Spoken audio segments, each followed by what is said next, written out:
যারা করঞ্চল নোয়াখালী অফিস সহকারী cum computer মুদ্রাক্ষরিক এই পদের পরীক্ষা দিছেন। লিখিত পরীক্ষা, পূর্ণমান হচ্ছে 90, সময় 90 মিনিট। তো প্রথমে হচ্ছে সন্ধি বিচ্ছেদ করুন। তত দিক, এটা হচ্ছে ততস যোগ অধিক। তারপর হচ্ছে রাগী যোগ হচ্ছে রাজ যোগ নি। তারপর হচ্ছে সরানন, এটা হচ্ছে শট যোগ আনন। তারপর হচ্ছে পরম ঔষধ, এটা হচ্ছে পরম যোগ ঔষধ। তারপর হচ্ছে মনন্তর, এটা হচ্ছে মনোযোগ অন্তর। তারপর হচ্ছে সঠিক বানান লিখুন। এটা হচ্ছে শারীরিক, এটা হচ্ছে শারীরিক হবে, কারণ প্রথমটা হবে দীর্ঘিকার, পরেরটা হবে রসিকার। তারপর হচ্ছে মুমূর্ষু, মুমূর্ষু বানানোর ক্ষেত্রে হচ্ছে মনে রাখবেন দুই সাইডেই হলো রসকার, তাহলে মুমূর্ষু। তারপর হচ্ছে কর্পূর, এটা হচ্ছে কর্পর, কর্পূর, কর্পূর।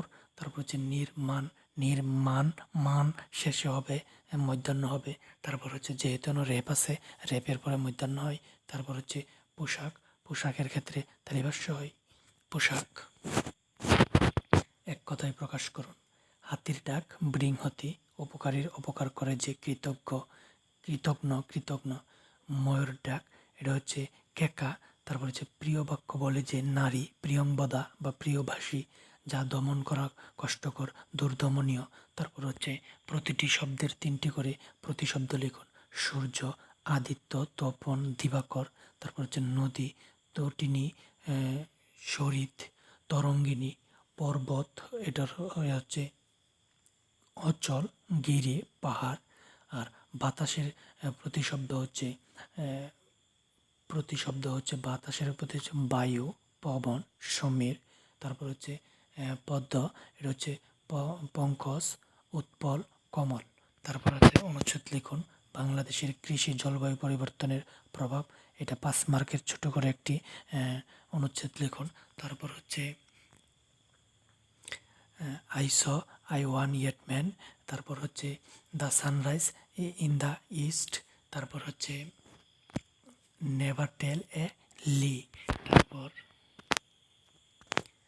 Rajshahi is situated on on the Padma, on the bank of river Padma.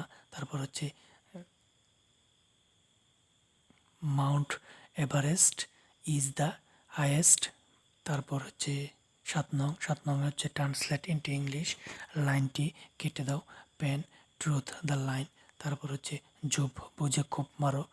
Streak the iron while it is hot. তারপর বর্ষাকাল শুরু হয়েছে, ট্রান্সলেট হচ্ছে the rains have set in.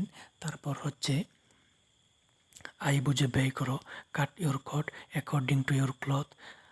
আমার বড় ভাই একজন ডাক্তার, my elder brother is a doctor. তারপর 8 নম্বর হচ্ছে রাইট দ্য প্যারাগ্রাফ। তো এটা হচ্ছে 5 মার্কের ছোটো করে একটা প্যারাগ্রাফ লিখবেন। 9 নম্বর হচ্ছে নিচের সমস্যাগুলো সমাধান করুন। তো এখানে 9 নম্বর যেটা আছে ক নাম্বার, 5টি আম 60 টাকায় কিনে 4টি আম 60 টাকায় বিক্রি করলে লাভের হার কত? তো যারা আপনারা অঙ্ক বোঝেন এই অঙ্কটা দেখে নেবেন, আর যদি না বোঝেন এখান থেকে দেখেও আপনারা করে নিতে পারেন। তো খ নাম্বারে যেটা হচ্ছে 1 থেকে 100 পর্যন্ত পৃষ্ঠা নম্বরে 7 অঙ্কটি কতবার আসে? তো 1 থেকে 100 পর্যন্ত 7 অঙ্কটি আসে 20 বার। তারপর হচ্ছে গ নাম্বার হচ্ছে 1200 টাকা 3 জনের মধ্যে এত এত এত অনুপাতে ভাগ হলে সবচেয়ে বেশি পাবে কত? তো আপনারা যারা অঙ্ক বেসিক জানেন তো আপনারা অবশ্যই অঙ্কটা দেখে নেবেন। গ নম্বর হচ্ছে আয়ের 60% খরচ করে 2400 টাকা সঞ্চয় থাকে, মোট আয় কত টাকা? তো যারা অঙ্ক আছেন এটা দেখে নেবেন, ঠিক আছে। ইও নাম্বার বা অম্ম নাম্বার যাই বলেন এটাও আপনারা দেখে নিন। তারপর নিচের প্রশ্নগুলো উত্তর দিন। বাংলাদেশের প্রতিপাত স্থান কোথায়? এটা হচ্ছে চিলির নিকটবর্তী প্রশান্ত মহাসাগরে। বাংলাদেশের একমাত্র পাহাড়ি দ্বীপ উপজেলা কোনটি? এটা হচ্ছে মহেশখালী। তারপর হচ্ছে কোন ভিটামিনের অভাবে বেরি বেরি রোগ হয়? ভিটামিন বি বি1 বা থায়ামিন। তারপর বীর শ্রেষ্ঠ রুহুল আমিন কোন সেক্টরে যুদ্ধ করেন? 10 নং সেক্টরে। জাতীয় বাজেট কে ঘোষণা করেন? এটা হচ্ছে অর্থমন্ত্রী। লক্ষ্মীপুর জেলা কোন নদীর তীরে অবস্থিত? এটা হচ্ছে রহমতকালী নদী।